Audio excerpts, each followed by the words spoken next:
new Auburn AD hiring speaks volumes of Cowentry's progress.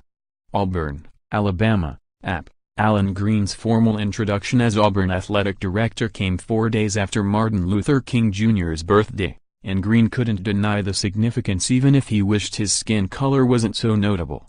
Greene took the podium Friday as the first African-American athletic director at Auburn and only the third in the Southeastern Conference, saying it speaks volumes to how far our country has progressed. "I would be naive to sit here and think that it does not mean something significant," Greene said. "I would be naive to think so. I'm sure there are people out there who are watching.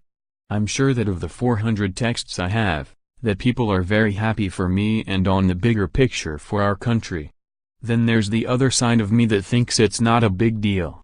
I consider myself a partner, a leader, and regardless of my gender or my sexual orientation or my skin color, I'm here to serve. That should transcend."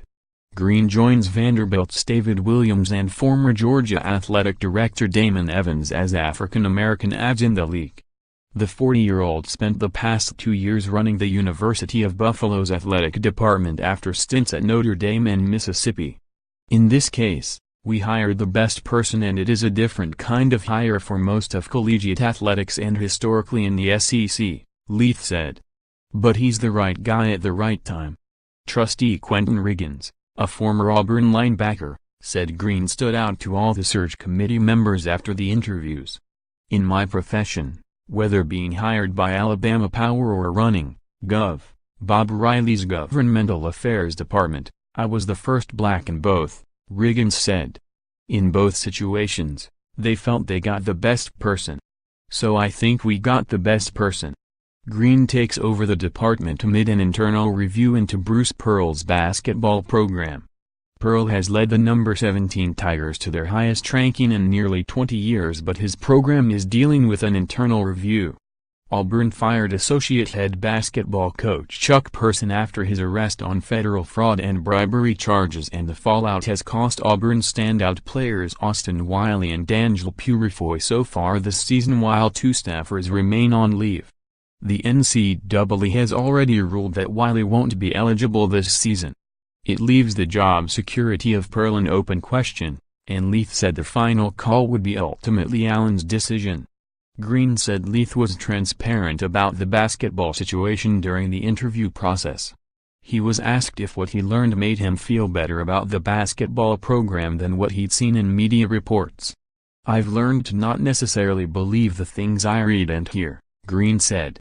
"But I need to sit down and really get my hands dirty and understand what the situation is in its entirety, and then make some decisions based on that." Pearl and football coach Gus Malzahn were among those attending Greene's introductory news conference in a room packed with trustees and Auburn supporters. UCF athletic director Dandy White, Greene's former boss at Buffalo, also made the trip, along with Greene's parents, wife and kids. Malzahn has already agreed to a new 7-year contract, but is hoping for some facility upgrades. Greene joked that the coach had already hit me up for a standalone football facility. Malzahn applauded the hire. "In due time, we'll sit down and we'll talk about the whole football situation, as far as facilities and everything that goes with that," the coach said. "I'm really excited to have Allen here. He's going to do a super job. He's got a dynamic personality. He's got dynamic vision, for not just football but Auburn athletics. I really feel like our students are going to be excited, our student athletes are going to be excited, and it's a great fit right now." More app college football at www.collegefootball.app.org and https://twitter.com/app_top25.